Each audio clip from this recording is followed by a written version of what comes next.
Marvel comics हो या फिर मार्वल सिनेमैटिक यूनिवर्स, हमने दोनों ही जगहों पर अब तक एक से एक वेपन्स देखे हैं। चाहे बात करें थॉर के म्योनिर और स्टॉर्म ब्रेकर की, कैप्टन अमेरिका की शील्ड की, या फिर योंडू के याका एरो की, ये सारे ही वेपन्स बहुत पावरफुल हैं। लेकिन पावरफुल होने के साथ साथ इन सभी में एक और सिमिलरिटी है, और वो ये कि ये सारे ही वेपन्स और पावरफुल आइटम्स किसी न किसी मेटल से बने हैं, और इन सबकी पावर्स का राज भी कहीं ना कहीं इनके मेटल में ही छुपा है। तो इसीलिए आज की इस वीडियो के अंदर हम मार्वल यूनिवर्स के अंदर दिखने वाले 10 सबसे पावरफुल मेटल्स की बात करेंगे और उनकी स्ट्रेंथ, टफनेस और पावर्स को देखते हुए उनकी रैंकिंग करेंगे। तो ये वीडियो बहुत ही स्पेशल होने वाली है, इसीलिए इसे पूरा एंड तक जरूर देखें। नंबर 10, याका मेटल। तो याका मेटल मार्वल का एक ऐसा खास मेटल है जो कि साउंड की फ्रीक्वेंसी पर मूव करता है। याका बेसिकली एक साउंड सेंसिटिव मिनरल है जो कि सिर्फ प्लेनेट सेंचुरी 4 पर मिलता है, और एमसीयू के अंदर याका एरो का क्रिएशन इसी याका मेटल से हुआ है। याका मेटल से बना याका एरो एमसीयू में योंडू का वेपन है, जिसे वो अपनी विसल और सर पे लगे फिन से कंट्रोल करता है, क्योंकि जब भी योंडू विसल बजाता है तब उसकी विसल से क्रिएट हुई साउंड को उसके सर पे लगा फिन कैच कर लेता है, और फिर वो उस साउंड की फ्रीक्वेंसी को चेंज कर देता है, जिसके बाद उस नए साउंड से याका एरो काम करता है। याका मेटल को मार्वल के सबसे पावरफुल मेटल्स में से एक माना जा सकता है, क्योंकि इस मेटल से बना वेपन किसी भी रॉक या स्टोन को भी बड़ी आसानी से ब्रेक कर सकता है। Number 9, Asgardian metal. तो जैसे मेटल्स अर्थ पर हैं, वैसे ही कुछ मेटल्स एसगार्ड पर भी हैं, लेकिन एसगार्ड पर पाए जाने वाले मेटल कई गुना ज्यादा स्ट्रॉन्ग है। एमसीयू के अंदर डिस्ट्रॉयर आर्मर एसगार्डियन मेटल का एक प्राइम एग्जांपल है, क्योंकि डिस्ट्रॉयर आर्मर को एसगार्डियन मेटल से क्रिएट किया गया है, और सिर्फ डिस्ट्रॉयर ही नहीं बल्कि इस मेटल का यूज करके एसगार्ड के अंदर और भी कई सारी चीजों को क्रिएट किया गया है। एसगार्डियन मेटल पावरफुल होने के साथ साथ मैजिकल भी है, और ये चीज इस मेटल को काफी खास बनाती है। Number 8, gold titanium alloy. तो टोनी स्टार्क को बेशक से आयरन मैन कहा जाता है, लेकिन टोनी के आर्मर्स एक्चुअल में आयरन से नहीं बल्कि गोल्ड टाइटेनियम से बने हैं, जो कि आयरन के मुकाबले बहुत ज्यादा स्ट्रॉन्ग और टफ मेटल है। आयरन मैन का mark 1 armour pure iron metal से बना था, जिसके बाद जब टोनी ने मार्क 1 आर्मर को अपग्रेड करके मार्क 2 आर्मर बनाया, तब उसे यूज करने के बाद टोनी को ये पता चला कि ज्यादा ऊंचाई में जाने पर आयरन फ्रीज होने लगता है। इसीलिए टोनी ने अपने नए आर्मर्स में बदलाव किया और उन्हें आयरन की बजाय गोल्ड टाइटेनियम से क्रिएट किया, जिसके बाद मार्क 3 से लेकर मार्क 85 आर्मर तक टोनी ने जितने भी आर्मर्स को डिजाइन और क्रिएट किया, वो सारे आर्मर गोल्ड टाइटेनियम मेटल से बने थे। गोल्ड टाइटेनियम एलॉय काफी मजबूत मेटल है, और इसे स्टील और टाइटेनियम से भी 3 से 4 गुना ज्यादा स्ट्रॉन्ग माना जाता है। नंबर 7, कार्बोनेडियम। तो कार्बोनेडियम एक रेडियो एक्टिव मेटल है, जिसे एडमेंटियम की तरह ही काफी स्ट्रॉन्ग मेटल कंसीडर किया जाता है, लेकिन असल में एडमेंटियम मेटल कार्बोनेडियम से काफी ज्यादा स्ट्रॉन्ग है। अगर आपको ये कार्बोनेडियम मेटल देखने में नया लग रहा हो, तो मैं आपको बता दूं कि डॉक्टर ऑक्टोपस के मैकेनिकल आर्म्स इस कार्बोनेडियम मेटल से बने हैं, और भले ही मूवीज में हमें इसके बारे में ज्यादा कुछ ना बताया गया हो, लेकिन मार्वल कॉमिक्स के अंदर इस बात को काफी क्लियरली मेंशन किया गया है, और इसी रीजन की वजह से ही डॉक्टर ऑक्टोपस के मैकेनिकल आर्म्स इतने पावरफुल नजर आते हैं, जो कि हैवी से हैवी चीजों को लिफ्ट कर लेते हैं और टफ से टफ चीजों को ब्रेक भी कर देते हैं। और स्पाइडरमैन इतना पावरफुल होते हुए भी डॉक्टर ऑक्टोपस के मैकेनिकल आर्म्स को नहीं तोड़ पाता, क्योंकि ये बात तो पक्की है कि अगर डॉक्टर ऑक्टोपस के मैकेनिकल आर्म्स स्टील या आयरन के होते तो अपना स्पाइडी उन्हें कब का उखाड़ के अलग कर देता। कार्बोनेडियम मेटल मार्वल कॉमिक्स में कई जगह यूज हो चुका है, यहाँ तक कि कॉमिक्स के अंदर इस कार्बोनेडियम मेटल से बनी एक तलवार भी एक्सिस्ट करती है, जिसका यूज करके डेडपूल वुल्वरीन को जान से मार देता है, क्योंकि वुल्वरीन किसी भी मेटल से हुए अटैक को खुद से हील कर सकता है, लेकिन वुल्वरीन की बॉडी कार्बोनेडियम मेटल के आगे अपने हीलिंग फैक्टर को लूज कर देती है। Number 6, galactic glaze. तो गैलेक्टिक ग्लेज सुनते ही शायद आपके मन में गैलेक्टस आ रहा होगा, और अगर ऐसा है तो आप बिल्कुल सही जा रहे हैं, क्योंकि ये गैलेक्टिक ग्लेज मेटल गैलेक्टस से जुड़ा है। असल में गैलेक्टिक ग्लेज वो मेटल है जिससे सिल्वर सर्फर की स्किन और उसका सर्फबोर्ड बने हैं। मार्वल कॉमिक्स के अंदर जब गैलेक्टस सिल्वर सर्फर को अपना सर्वेंट बनाता है, तब अपनी कॉस्मिक पावर से वो इस गैलेक्टिक ग्लेज मेटल को क्रिएट करता है और सिल्वर सर्फर की स्किन को इसी मेटल का बना देता है, जिसके बाद वो इसी मेटल का यूज करके एक सर्फबोर्ड भी क्रिएट करता है और उसे सिल्वर सर्फर को देता है। Galactic glaze extremely strong metal है, जिसे किसी भी तरह के फिजिकल डैमेज से नुकसान नहीं पहुंचाया जा सकता, लेकिन इसके अलावा भी हमारी लिस्ट में कुछ ऐसे मेटल्स हैं जो कि इस गैलेक्टिक ग्लेज से भी ज्यादा पावरफुल है। Number 5, vibranium.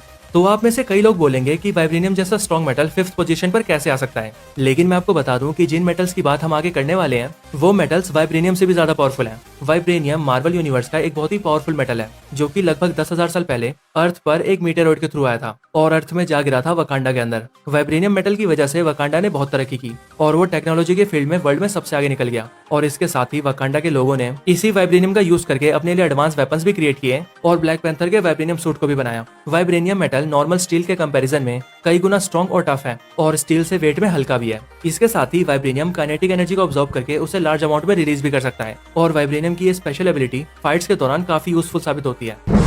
Number 4, adamantium. Adamantium एक ऐसा मेटल है जिसे कई डिफरेंट मेटल्स और कंपोनेंट्स को मिलाकर क्रिएट किया गया है। इस मेटल को लैब के अंदर केमिकल एलिमेंट्स के साथ तैयार किया गया है, पर एक बार तैयार होने के बाद ये मेटल इतना टफ और स्ट्रॉन्ग बन जाता है कि फिर वो किसी भी चीज को गाजर मूली की तरह काट सकता है। मार्वल कॉमिक्स के अंदर इस मेटल को लिक्विड फॉर्म में वुल्वरीन के बोन्स के अंदर डाल दिया जाता है, जिसके बाद जब भी वुल्वरीन अपने क्लॉज को यूज करने के लिए बाहर निकालता है तब उसके वो क्लॉज एडमेंटियम मेटल से बनकर बाहर निकलते हैं। एडमेंटियम मेटल लिटरली बहुत ज्यादा स्ट्रॉन्ग है और मार्वल कॉमिक्स के अंदर वुल्वरीन अपने एडमेंटियम क्लॉज से ब्लैक पैंथर के वाइब्रेनियम सूट को भी फाड़ चुका है। इसीलिए यहाँ से ये बात भी क्लियर हो जाती है कि एडमेंटियम वाइब्रेनियम से ज्यादा पावरफुल मेटल है। पर अब यहाँ पर कुछ लोग ये बोल सकते हैं कि कैप्टन अमेरिका की शील्ड भी वाइब्रेनियम से ही बनी है, तो फिर कॉमिक्स के अंदर वुल्वरीन कई बार अटैक्स करने के बावजूद भी कैप्टन की शील्ड को क्यों नहीं तोड़ पाया है? तो इसका सिंपल सा आंसर ये है कि कैप्टन अमेरिका की शील्ड सिर्फ एमसीयू में ही वाइब्रेनियम की है। क्योंकि बात करें कॉमिक्स की तो मार्वल कॉमिक्स के अंदर कैप्टन अमेरिका की शील्ड प्रोटो एडमेंटियम से बनी है, जो कि एक ऐसा अलॉय है जिसे वाइब्रेनियम और एडमेंटियम दोनों को मिलाकर बनाया गया है। इसीलिए कॉमिक्स के कैप्टन की शील्ड एमसीयू की शील्ड से कई गुना ज्यादा स्ट्रॉन्ग है। और मार्वल स्टूडियोज एमसीयू में कैप्टन अमेरिका की शील्ड को प्रोटो एडमेंटियम का इसीलिए नहीं दिखा पाया है क्योंकि एडमेंटियम के राइट्स फॉक्स के पास थे। नंबर 3, डार्गनाइट। तो डार्गनाइट एक ऐसा मेटल है जो कि मार्वल कॉमिक्स के अंदर फ्यूचर के टाइम से बिलोंग करता है। इस मेटल का मेंशन मार्वल कॉमिक्स के अंदर भी काफी कम किया गया है, लेकिन एक चीज जो इस मेटल के बारे में क्लियरली बताई गई है कि ये मेटल वाइब्रेनियम और एडमेंटियम दोनों से ही ज्यादा स्ट्रॉन्ग है। और जब एवेंजर्स एंड गेम के अंदर थैनोस ने अपनी डबल एज स्वॉर्ड से कैप्टन की वाइब्रेनियम शील्ड को डिस्ट्रॉय किया था, तब बहुत से कॉमिक रीडर्स ये बोल रहे थे कि थैनोस की डबल एज स्वॉर्ड डार्गनाइट मेटल से ही बनी है। लेकिन जब बाद में एवेंजर्स एंड गेम के डायरेक्टर्स ने क्लियर किया कि थैनोस की डबल एज स्वॉर्ड भी उरू मेटल से ही बनी है, तब जाके फैंस को इसका क्लैरिफिकेशन मिला। डार्गनाइट भले ही अभी तक एमसीयू में अपीयर ना हुई हो, लेकिन इस बात के चांसेस काफी ज्यादा हैं कि मार्वल का ये पावरफुल मेटल फ्यूचर में एमसीयू में इंट्रोड्यूस हो सकता है। नंबर 2, एडमेंटाइन। एडमेंटाइन मेटल को मार्वल कॉमिक्स के अंदर मेटल ऑफ द गॉड्स कहा जाता है क्योंकि ये मेटल दिखने में गोल्डन कलर का है और इसके अंदर कई कमाल की मिस्टिकल प्रॉपर्टीज भी हैं। जैसे इस मेटल से बना वेपन मैजिकल एक्शंस कर सकता है, एनर्जी ब्लास्ट कर सकता है और इस मेटल से बने हुए वेपन्स को इसका यूजर अपने माइंड से भी कंट्रोल कर सकता है। मार्वल कॉमिक्स के अंदर एडमेंटाइन मेटल का यूज ग्रीक गॉड्स करते हैं, जहाँ पर उन गॉड्स के ज्यादातर वेपन्स, टूल्स और उनके आर्मर्स इस एडमेंटाइन मेटल से बने होते हैं। और इस मेटल से बने किसी वेपन की बात करें तो ग्रीक गॉड हरकुलिस का पावरफुल मेस इस मेटल का प्राइम एग्जाम्पल है।